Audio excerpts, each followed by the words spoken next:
So, yes, sir. Where are the mics? Yeah, yeah. Well, I think Do you mind saying who you are?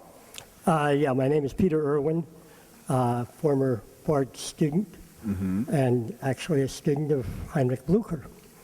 But I wouldn't presume to speak for him. I have a rather simple question, actually. Can you understand? I can't really hear It's you. very difficult to understand you, sir. I have, can you hear me?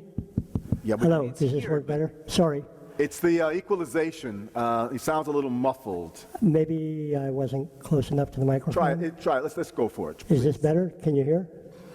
Okay, my name is Peter Irwin. I was a student of Heinrich Blücher, but I don't presume to speak for him. My question is simple. You haven't mentioned in your discussion of the mind, you haven't touched at all upon how the mind actually works. And I'm wondering if you can integrate your metaphorical language with the actual biology of the mind, of the biology of the brain. Are you speaking to him? Not to me, hopefully. 'Cause I'm not a biologist. No, I don't. Well, I think it's important Yeah. to understand something about how the brain actually functions in order to make statements about what we think thinking is. And if you don't have an understanding of how the brain works, then your conversation might be sort of metaphorical and perhaps in some ways misguided. Yeah. Well, I don't think I need to know how a car works in order to drive one and actually travel to many places, do I? I don't think that the analogy is a good one. Well, Okay. we can think without, I mean, I think it's Let me point out that, yes, you do have to know a lot about how a car works. I'm sorry. Actually, you have to know a lot about how a car works in order to be able to drive it. You don't have to know some things about how a car works, but you have to know quite a bit about how a car works in order to drive it. I think we can say that in order to think, we don't have to know how we think or how our brain works. In fact, we can say that if we were to learn how our brain works, and thus we were able to understand our thinking, we wouldn't be thinking. We would simply be doing something that was calculable, predictable, and understandable. There's obviously a school of neuroscience out there over the last century that has argued that we will be able to, in the words of Ray Kurzweil, who was on this stage about a month ago, reverse engineer the brain. That we will be able to take the brain and, yes, there are tons of neurons and dendrites, hundreds of millions of them in the brain, and we will be able to, in a sense, with a computer, reverse engineer all of those different processes and create an artificial brain. But even if we did that, we wouldn't be able to understand how that brain works, Kurzweil says, because the whole point of it is that it works in ways that defy any kind of prediction or calculation. It wouldn't end thinking, he thinks, because we wouldn't still understand it. So, but from Arendt's point of view, to understand how we think would be to cease thinking. And it's as simple as that. But I think the gentleman was actually making a challenge biologically, how chemically the brain works. Is that what you meant, sir? Well, maybe I could just say one or two things. Some of the research shows that we have short-term memory and long-term memory. And we have short-term memory has a different biological basis than long-term memory. And what we go through in order to go from a short-term memory to long-term memory is something like what we go through from having to think about what we do to having it become automatic. As an example, going to a car, when you first start driving a car, you actually have to pay attention to everything that you're doing. So you're thinking about all the processes. Whereas you drive a car now and you think about lots of other things and you're on automatic pilot. So you've basically taken what you're doing, shoved it into long-term memory where you can do it automatically and you don't have to think about it. And what I loved about your dance was that actually you kind of went through phases of what the mental process is Right. in a lot of ways. You went through the sort of free association, but you went through the actual physical, and then using the part of our brain that's involved with language, then went through the language function. But we actually have another part of our brain which does what some people consider to be, instead of sequential processing, parallel processing. Right. And the parallel processing involves taking some of the emotional centers of our brain and letting emotion drive what the language does. And that's what I mean by having a conversation that integrates what we know about how the brain functions with our ideas about what thinking is. Well, thank you, sir. There's a gentleman there right behind you, I believe. Yes, sir. Yeah, my name's Michael Puryear, and you were talking about working without banisters, and in some sense you were talking about revolution and abstract expressionism as being breaking old banisters, moving out of the old banisters. And then you talked about whether work... That was Hannah Arendt, right? Speaking of the first time in history we've lived without banisters, right. moral or what have you. Right. But then you talked about work in which one can look at it and feel it doesn't have any wholeness, or it doesn't carry any meaning. And I think that what happens is that actually you have to create your own banisters. And that's when work starts to have a coherence and a meaning. And that's the statement a modern man would make, correct? Being in the 80s touring Asia, and I was surprised in how many places still modern artists they were looked at like, who do you think you are? Because the whole tradition was you're supposed to learn how to paint or draw like your teacher did, who was painting like their teacher did. So people who made innovations, what's the problem? You're critiquing what these greats before you have done? Who are you? I think in the West we accept that. We call it innovation, right? But I would say in the East there is innovation as well, but it comes through a different process. And when you start to innovate is actually when you have repeated your master's work and you've found your own voice. And that's when the innovation happens. I wouldn't suggest that the process is not innovative, because obviously it is. Merce Cunningham, I think he was saying to Douglas Dunn, what is style? Style is repetition, he said. So I guess the point is, I said to the young lady that was second one on today that I had the opportunity to critique, I just like to, so much she will understand just by doing that dance again and again and again, her voice, her style will become clear. Will it adhere to the rules that made Petipa, the great 19th century choreographer, or George Balanchine? No, we don't. Supposedly we don't need that in a banisterless era. Just the repetition, getting stronger in what she does, that becomes a style, and a style is its own justification. I think that's what I was taught. Yeah. Yes, sir. Hi, my name is Tom Kaplan. My name is Tom Kaplan. I'm a writer in theater, and I do a lot of work with youth using improvisation to deal with social issues, from gender to bullying to all kinds of stuff like that, relationships. And it's been great watching you from Chicago, Uncle Tom's Cabin in '92 to now and beyond, an inspiration. Thank you, and thank you for tonight. So I have to just say, so frustrating, everybody. I was at Kingston High School today trying to drum up excitement, couldn't even find an adult associated with dance. There's no dance classes.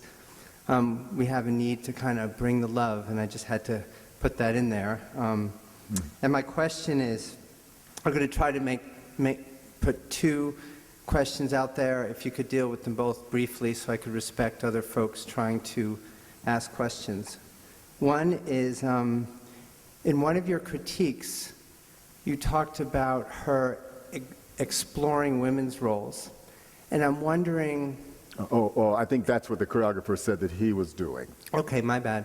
Okay. Yes. So he said he was doing that. I'm wondering, what have you seen have you seen a fair amount in dance in the past 10 years where men's roles are examined, and do you find it an ample thing in the dance world, something that's lacking, something you'd like to see more of? And can you mention anything that's exciting in terms of that briefly, and then I'll ask my other question real quick. Well, I'd like to say that I see a lot. I'm so busy doing and traveling that I don't see as much, what's out there. It sounds like a question that would have been really germane back in the sweaty grip of the culture wars that were happening in that period from the late 80s to somewhere in the early 90s. There was a lot of work that was self-consciously being made from the point of view of someone's description, be they a man, a gay person, a woman, a black person, what have you. Is that what you mean? And have I seen a lot of that? I don't, think that's what I mean in terms of I'm curious about, in the social side world, I often see a lack of that from our gender, that we look at our role and how we need to adjust. But I was asking you in particular in the artistic sense, but if you have any comments socially on it, of course. I'm not particularly interested in polemical work, actually, believe it or not. Okay. My critics would say that's what I'm about, but that's not really true. Because when I use the I, it is the I designed to get at the we. Okay. Yeah. I want to just push this a little bit. You've mentioned a couple times the need for the I, and you've mentioned gender and race and class and other things.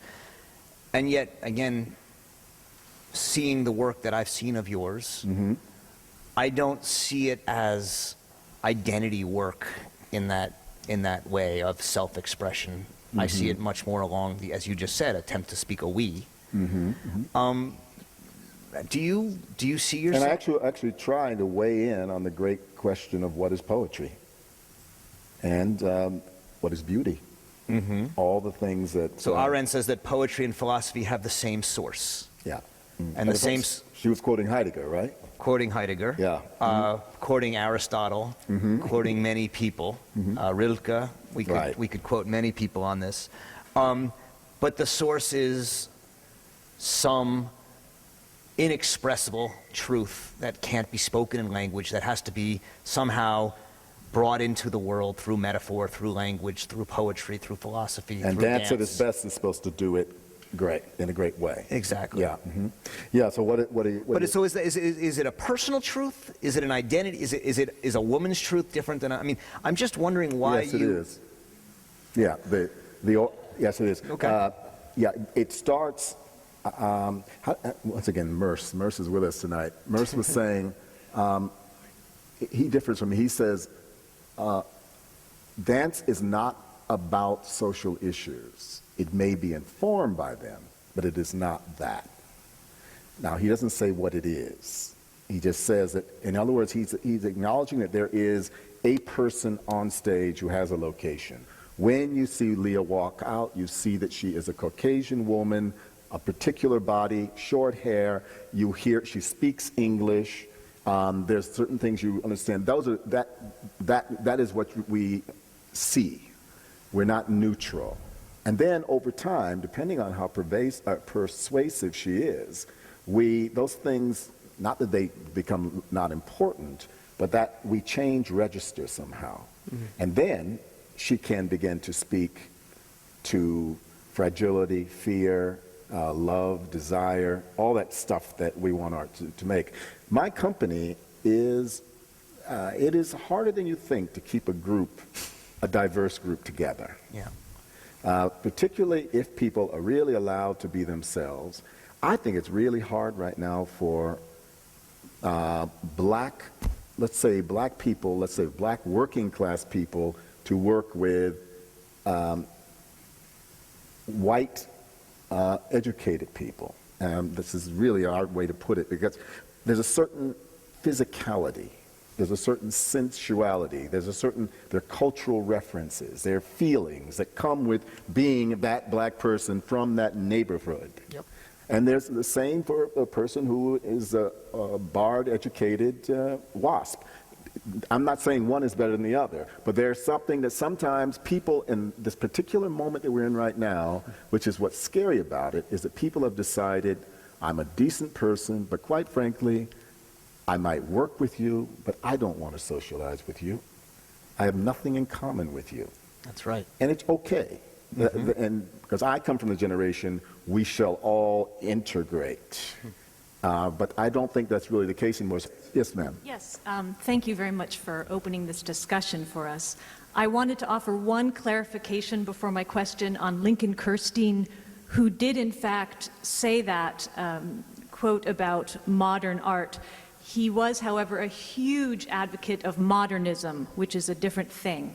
And Virgil Thompson, Lincoln Kirstein, Chick Austin, the Wadsworth Museum in Hartford. So just for the students here, just to understand that there is a difference when he's talking about perhaps Martha Graham's inner landscape work and his reaction to that versus modernism, and just to look into that on your own. But if I might ask a question of both of you, when you mentioned process work, no matter the medium, is there a transition that you find as an artist, as a writer, as a thinker, between the process feeding the work and then the work becomes inevitable, something beyond what the original process was? I'm not sure I understand your question. Are you saying, are there any process works that have distinguished themselves, that have transcended the era in which they were being made? Are there any process works that are classic now that people reproduce? That could be part of the question, yes. If I understand process works as a piece about an investigation, and is it, for you, do you sense the transition from a piece being about an exploration to it becoming about something you had not anticipated, or a greater picture? Well, I'm not sure if I can do justice to your question. I think I don't do process works anymore. But I do sometimes make work for an audience, and I'm assuming has a lot of love for the execution of steps, how things are made, you know. Although I don't think I expect an audience to sit and watch me, you know, make something. Floating the tongue is challenging. Did you find that? Yeah, and people laughing because I felt they were so hungry for the punchline. They want release. Why I'm watching this? There's got to be something. I don't think that, and that's not a terrible thing, except that it says to me that maybe the time when we used to sit and watch people performing contact improvisation. You ever do that? You know, concerts that were people doing contact. And you watch the same lifts and all again, and every once in a while something amazing happens, but that's not what it's about. It's like, once again, watching the clouds, you know. No, and you know, I don't know. Maybe anybody else in the room, do you know of a process work that has really made that transition into being something that's part of the canon, that's part of the repertoire? Was it just a moment, or is this moment, it was a very important moment for us, but does anyone know of a work like that has entered into the canon? Yes, sir. What exactly can you describe better what you expect this piece to become? We're looking at it for what it is. Oh, yeah. But I think the lady's question was, would you say your question again? If I'm making a work about, based on an exploration, I want to find out if I can move only in a straight line. And in doing that exercise, the piece becomes more than being about a straight line. It becomes about something else. As I saw in Leah's performance, there was also a virtuosity, a technical virtuosity that came out of her exploration. I'm curious about that shift that might happen. Yeah, and has it happened with floating the tongue? I feel maybe I have not done it rigorously enough over the years. One of the things this gentleman, I think he just left, the problem for me has been going from being a young Turk who wanted to do that to all conventions, is something suddenly happened that I realized that I was not going to always be able to get it up. And that maybe some of these ideas that I was like spinning and throwing away, maybe you could conserve them. And that's called repertory. And that used to be what we call the kiss of death. We thought that is the end. You don't do that. Because once you do that, the God has left, to use the Greek term, right? The God has fled. But I'm curious, and as a matter of fact, I'm wondering in this department now, if people, this is a very avant-garde department, are dancers still making process work? And do people go and watch it? How do you sell tickets for it? And the question for me is, what does it mean to be successful? What does it mean to be able to pay your dancers? What does it mean to fill audiences so that people value your work, so that people can make livelihoods? And those are adult questions. Those are not the questions of young Turks. So this is the first time I've ever been middle-aged. There's no handbook to tell you how you go from being a person that would make floating the tongue to a person that is going to have to make a $3.5 million budget this year doing contemporary dance. Stay tuned. I think I'm hearing that we got people here. I'm thinking we're out of time, but thank you all very much. Come down. Thank you. Thank you.